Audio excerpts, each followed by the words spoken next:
the episode has happened, and she's having one episode of involuntary movements of arms and legs while she's traveling from Hyderabad to Nalgonda in the bus. Because of that episode, she had fallen down, and from then she is complaining of low back pain with tendon pain over the left thigh region and knee region from thigh to knee. And she's complaining of slurring of speech, and she's having a weakness since 1 week, and she's had history of fever and cough 1 week back. And she's not at known cause of hypertension and diabetic, and she's completely Fever and cough 1 week back. Recovered 1 week back, after which she set out on a journey by bus from Hyderabad to Nalgonda. And on the bus she had a seizure. And then after that she came here. Directly. After that, after a seizure episode, she was taken to some government hospital. Okay. And then they just sent her here. So for all practical purposes, she landed here after the seizure. Okay. So after that, what happened in the hospital? Will you like to start with the examination finding here, or will you like to tell something more about her past, which could be related to her present illness? Still now, till then, nothing, she didn't have any illness. No illness till then. This is the first time she just had a seizure and she was brought here. So anything else you would like to Her past, she got married at the age of 14 by her parents, and she was with him for about 5 years. She got pregnant at that time and got aborted. After that, she got another marriage with some other person, and she left from home, and she was away from her parents past 5 years. While to meet the parents, she's coming from Hyderabad to Nalgonda. Then she had an episode of involuntary movements of arms. So this is a personal history. It's a personal story. Okay. So this is something which may have some bearing. We do not know. So hearing all this, what do you think? What is the analysis?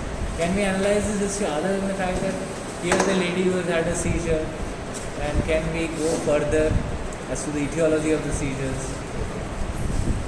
Anybody? Forgetting the name. Beside Rashi? Let me see. Bhargavi. Yeah, I remember her e-log which we shared with the HMSers last week. So this week we have to share these e-logs which you all will make in hopefully. So what do you think? Can we have anything other than seizures? Any etiology to the seizures? Other than that fact that she ran away from home and we don't know what she did at that time. Maybe she had more seizures. Last 5 years, nobody knows what happened because she is unable to give the history. So she has seizures and now she is an altered sensorium. She is having slurring of speech, although no other focal neurological deficits. Just that there is a diffuse brain problem, no localized brain problem. Little bit of slurring of speech, which is also not like a localization. So anything regarding the etiology of seizures we can think of. So when we think of seizures, what would be the commonest etiology? So we basically are discussing seizures. So what would be the commonest etiology here? When you think of anything in medicine, how do you break down the etiology? Infectious, good. So inflammation basically. Anything in medicine is inflammation. So inflammation can be infection, and that infection can be anything like viral. So what is the commonest virus you have heard of causing seizures with fever?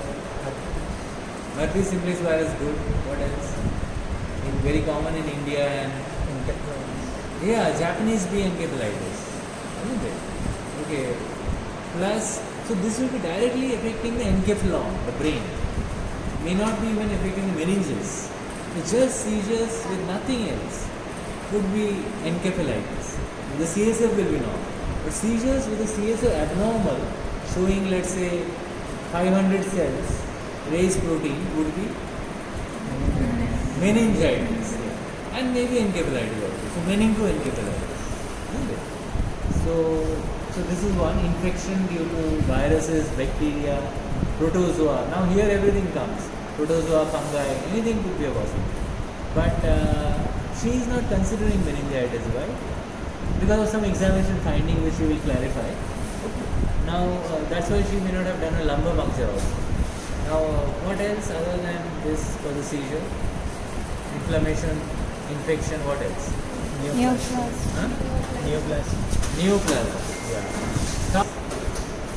Neoplasm. You are showing her. Huh. Focal seizure. Good. Very good. Yeah. If it is in a focal neoplasm, it will cause focal seizure. So how does a focal seizure happen? Can you show us? Depending on which area of the brain it is, you start from that localization. So does the focal seizure remain a focal seizure? What will you call it then? If it so, do you think hers was a focal seizure? Was it a focal seizure? She described the seizure, isn't it? Was it focal? So was it what? I mean, if it is not focal, what else is it? Generalized seizure. So she did describe a generalized seizure. So did it start focally and then became secondarily generalized? Or was it generalized to begin with? So these are some of the questions you need to ask her to kind of differentiate between. Because we know focal will have these things and focal can be even infective causes. Yeah, just not neoplasia, even infective causes can be focal, like brain abscess, so many things, isn't it? So focal seizure or generalized, that has to be clarified. But here, of course, she doesn't give any histofocal deficit either. So it's more likely to be generalized diffuse brain involvement. So what are the things which can cause diffuse brain involvement and seizure? Now we have talked about structural problems already, which will cause structural problems. Now, can there be anything which will just cause a diffuse brain problem without any structural focal lesions? Metabolic encephalopathy, very good. See? So your colleagues are good. So what are the metabolic encephalopathies that you know of? Yeah, it's a big MCQ gold mine. Hyponatremia. Very good. Hypoglycemia, very common cause of seizure. And Hyponatremia. hyponatremia, very common. Thesis girl hasn't come. What else? Hypoglycemia, hyponatremia, hypoxia, hypercapnia, uremia, hepatic encephalopathy. All are metabolic encephalopathy, which cause diffuse brain involvement, and because of the diffuse brain involvement, you can have generalized seizure. Isn't it? So she could be having a metabolic encephalopathy, and interestingly, she did turn out to have a metabolic encephalopathy, as she will tell you. So go ahead, tell us more. You want to tell us the examination findings, isn't it? So do you have something to show us? Nothing? Okay, so you just tell us.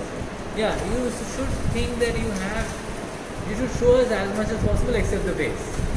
Protect the patient's identity and show us, different abnormal areas if there is an abnormal. Otherwise, you might say that there is no abnormality.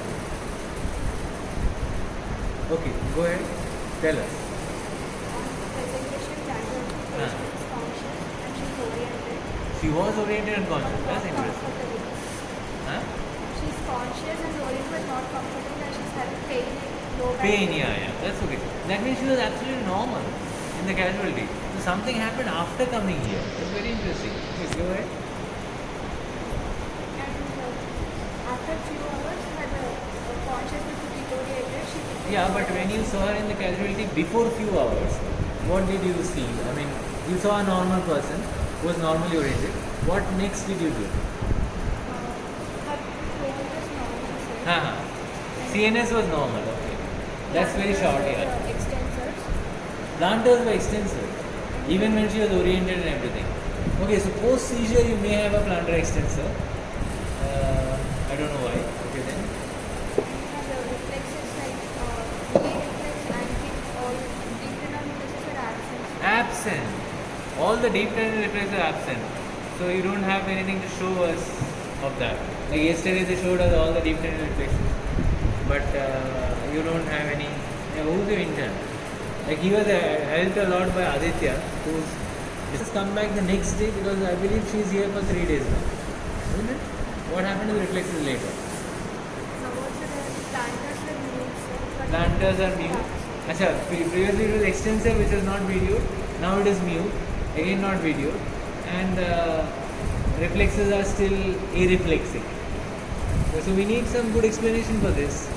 How are the reflexes areflexic? That time we were discussing that it could be even UMN in a shock stage. Like yesterday only we were discussing. So is this UMN in a shock stage? Or does she also have polyneuropathy due to some reason? Isn't it? These questions should come from the intern. She should be asking you, why are the reflexes absent? Isn't it? Okay, so other than these absent reflexes, it's almost looking like Vamshi's case. Although you would probably say that unlike Vamshi's case, this patient has good power. But do you know, are you sure she has got good power? Is she able to stand? So we are not sure about her power also. So she has got a lot of CNS findings which we have not found. I mean, we don't know what they are. So how would you check a patient's power who is not cooperative? Yeah, this is a very common thing. How to examine a comatose patient? That's the first few chapters in your book.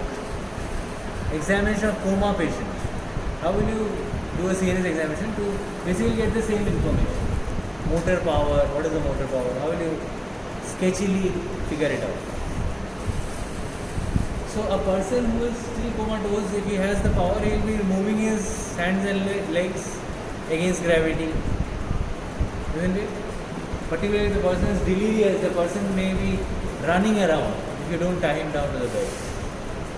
This lady is not delirious exactly. She is like comatose in stage 3, stuporose. So she is not running around or violent, she is not moving around much. So how do you make her move around to see whether all her limbs are moving around? Just to examine whether all her limbs are moving around, how do you make her move around? Pain, yes, deep painful stimulus. So is she reacting to deep painful stimulus? How? Is she taking her hand and trying to throw it out? So that is a flexor response. If you have put the pain here, she will try to reach for it and throw your hand away. So is she having that? So what is she doing? She is just taking the pain? She's shouting and trying to move the lips. Like where we are giving pain stimulus, she's trying to move, but she's Okay. not coming. So she is moving her hands, both hands. Completely, sir. Like wherever the pain stimulus was given, at that region, she's trying to do, but she's not able to do something. Oh, she is not able to.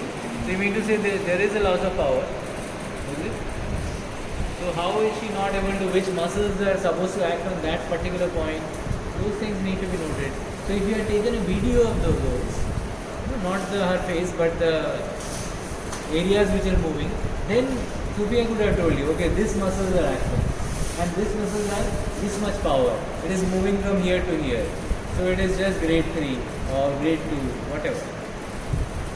So this is a slightly difficult patient where you have to use your creativity to collect the data. This is not a very common, usual variety which yesterday Dr. Vamshi presented. Yours is a much more interesting and difficult case. How to take the CNS findings in such a case? It is probably not even written in your books. How to elicit it? They have assumed it and you have to show us the findings. That is important.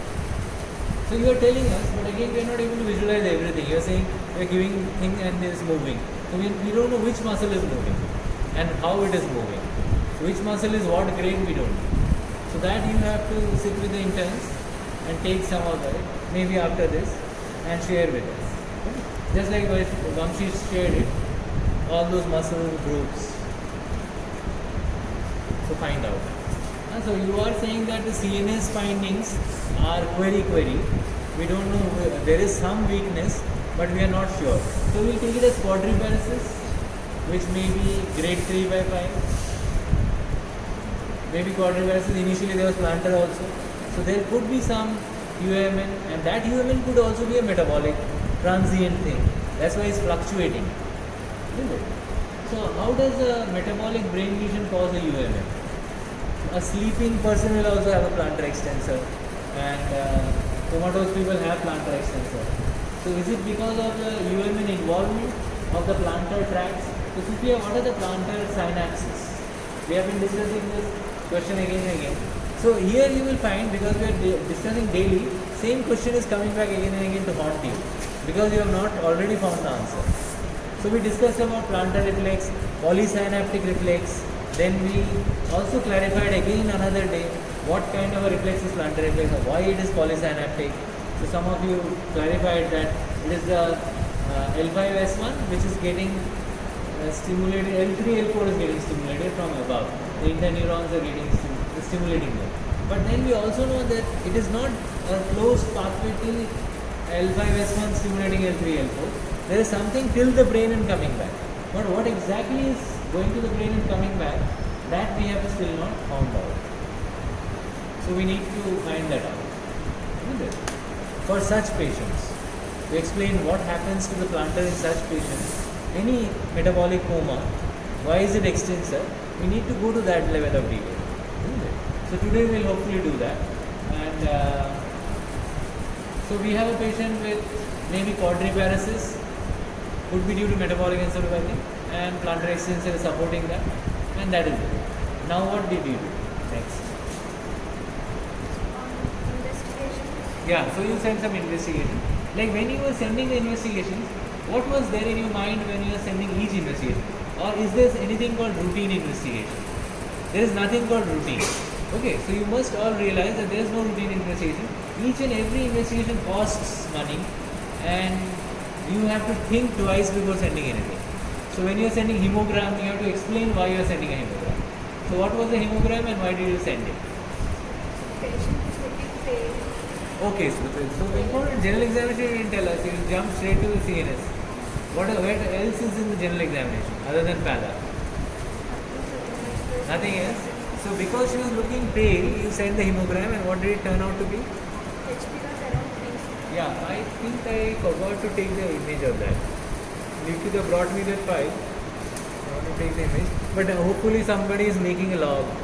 And you know, to put that investigation, best thing is take a picture of that yellow sheet where everything is written and put it up as an image. It will save a lot of time. But of course, it's better if you write it also. You know, it saves time for us who don't have the time. But hopefully you should be able to write it also there. Yeah, okay. So hemoglobin is 3. So what is the cause of the anemia? So how will you what more would you want to know, Rashi, to know the cause of the anemia? Somebody tells you my hemoglobin is 3. What will you ask next? Any bleeding disorder? Any bleeding disorder? Bleeding disorders? What? Any bleeding disorder? Bleeding. Any history of bleeding? No history of bleeding. What next? Trauma? No, history is fine. What about the hemogram itself? Don't you look at the hemoglobin? I mean, what do you look other than hemoglobin? What else do you see? Platelets? Yeah, platelets you see, WBC you see. What else? Peripheral smear, isn't it? So what would you expect in the peripheral smear in a patient of severe anemia? Parasite? Huh? And no parasite? What? Parasite. Parasite? Parasite. Parasite. Okay, what else? Yeah, whether it's normocytic, normochromic, microcytic, hypochromic. Isn't it? So what if it is microcytic hypochromic? Iron deficiency. And what are the 4 things? MCQ. All are all are microcytic hypochromic except Anemia of chronic disease. chronic inflammation, thalassemia, good. Lead poisoning. Sideroblastic anemia, I don't know. Yeah, lead poisoning does lead to sideroblastic, but I don't think lead poisoning is there. Maybe the MCQ people have made it there. And okay, so what was the peripheral smear? Microcytic hypochromic. So what do you think? So what will be the next step to confirm whether it's a iron deficiency or thalassemia or sideroblastic anemia? Serum ferritin. So what was the serum ferritin like? 4. What is the normal serum ferritin? 11 to what? 15. What is the normal serum ferritin? 10 to? Huh? 16? 2? Is there only one number? 11 to 300 is a normal ferritin. So if this was 5, 4. So anyway it was reduced. So that means there is severe iron deficiency anemia till the storage level. Bone marrow storage is also affected, isn't it? So why? So now we come to why she has iron deficiency anemia. As rightly pointed out by Rashi, she may be losing blood. Somebody may have been history. Yeah, no history. But then you don't know anything about the history. They are probably hiding the history, and the patient is comatose. Where will you get this? Huh? She also has koilonychia. See, got a fantastic finding you all have missed. Koilonychia, pallor, of course, I don't know how you will show it. But that nail itself will show us the pallor. Maybe you can show a normal nail, normal pink nail along with her nail with the koilonychia. Be creative, become good filmmakers. This is the first time you're getting a scope. So it looks like she has iron deficiency anemia for quite some time. It may not have developed now. So why does she have iron deficiency anemia? The commonest cause is blood loss. The second commonest cause in India may be nutritional. Nutritional. Any other cause of iron deficiency? Uh-huh. Yeah, that is blood loss, hookworm and all those things. Yeah. Any other cause other than blood loss and abortion.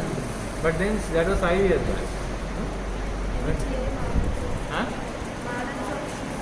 No, abortion, not absorption. Is there any issue of abortion? Cause of iron deficiency and GI malabsorption. Yeah, GI malabsorption, yes. So yeah, that's a good point. Like what kind of GI malabsorption? Built lady, like a protein energy. It's not a protein energy malabsorption. She is not meaning that. Actually, she means iron malabsorption, isn't it?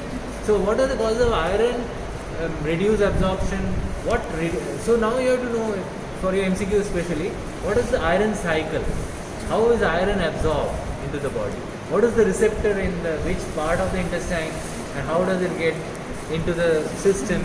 So it can be a receptor, it can be a rare disease, iron deficiency anemia, because of a receptor problem. Which receptor and how? What all happens in the iron cycle? How is it absorbed? Anyone? So this is the theory of your which Dr. Sophia was wanting to know. So Sophia, to know the theory of a case, you have to at least have some basic discussion before. Like asking why is the patient having anemia? And then you have to see, now you have to look for that receptor deficiency iron, which is a rare thing. We have sometimes addressed it. When we asked those questions, we shared some papers. Because it's a rare thing, we forgot again. So we have to again revisit that. Particularly iron cycle, which is very important for all of us to know. PGs, UGs, everybody should know the iron cycle properly. Because we are dealing day in and day out with iron deficiency anemia. You see, every day you see such patients, very severe anemia, and ultimately they turn out to iron deficiency. So what is really happening? Isn't it? Is it at a receptor level? Although she has been having good food, as Aditya rightly pointed out, is the iron getting not absorbed because of some receptor problem?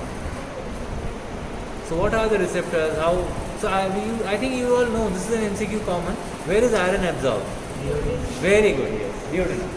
But then what do we know after that? After it gets absorbed from the duodenum, what happens to the iron? I hope you are limiting your thing 5 minutes, which are non-heme iron. And how are they processed by the transporter? So ferric form to ferrous form, that is taken in which cell? DMP1. Duodenal DMP1 receptor. Yeah, it's basically a transporter, okay. It's a molecule. It's a protein which binds to the iron from ferrous to ferric, the non-heme form, isn't it? And what about the heme form? Heme form is direct. And how is the non-heme form different from the heme form? How do they look different? Do they look different structurally? Yeah, heme, we all know the structure of heme. I think it was there in your biochemistry and you all read. But non-heme, we don't know. How does non-heme look like? Do we know non-heme? Iron? Yeah, then it is again being given to ferritin. And it is getting into ferritin. And where is the ferritin going now? Macrophages. It is going into the bone marrow. But a little bit of it is also traveling in the blood. Otherwise, it wouldn't have captured it. Isn't it? Basically, what we did was we hijacked the ferritin on its way to the bone marrow, and we saw that it's 4. So, anytime we draw the blood, it should not be 4, it should be around 11 to 300. But ultimately, all the ferritin is on its journey to bone marrow. And what do we do in the bone marrow with the ferritin and the iron? We put it to the erythroid cells, and then they get into the RBC and they come out as a oxygen carrying molecule. So that's the iron cycle in simple terms. So where exactly is the problem in this lady in the iron cycle? Is it like the iron itself was not absorbed and just went off through the? Is it a DMP1 problem, or is it a ferritin problem? Is it a transferrin problem? Where is the problem? So now we are coming to the etiologic localization at a molecular level. So initially we ask you the anatomical localization, which is at a bigger level and at the most at a cellular level. What? How much? Urea was high at 120. 120 urea, that's very high. And Serum creatinine was 12.1. 12.1. So one of the causes of seizures, metabolic encephalopathy, could be uremic seizures. So uremia itself could have been responsible for it. And can we say that her iron deficiency is also being instigated by the uremia in some way? We don't know. So till now, this young healthy lady never had any features of uremia. And suddenly one fine day, after she has the seizures, at this end point, we find that she has severe uremia. So what about her kidneys now? So once you have uremia, you look at the kidneys. What did you see in the kidneys? Right kidney was 6.5. Very, very small right kidney. And Left kidney was 8. 8. So left kidney is normal, right kidney is abnormal. Abnormally small. So how do you explain this discrepancy, asymmetric kidneys? What is the first thing to come in your mind? Okay, he has mumbled something, hopefully you have not heard. Yeah, can you tell us? You haven't heard. Yeah, but we have heard, I think they have. So he said renal artery stenosis. So what is the clinical finding to rule out renal artery stenosis? If it is there, then where do you listen for it? Okay, let's see the interns. Yes, Roshni. Renal artery stenosis, what do you listen to and how do you listen to? You can pass to Lasya. Pass. Okay. What do you hear? Where? So you see the health of your unit is reflected by the interns only. The health of the entire department. If the interns don't know, means we are also not interacting with them. There is no academic atmosphere. That's the reason we are asking the interns. Because they are the marker for the department, the biomarkers of your learning capacities. If there is good learning flowing, it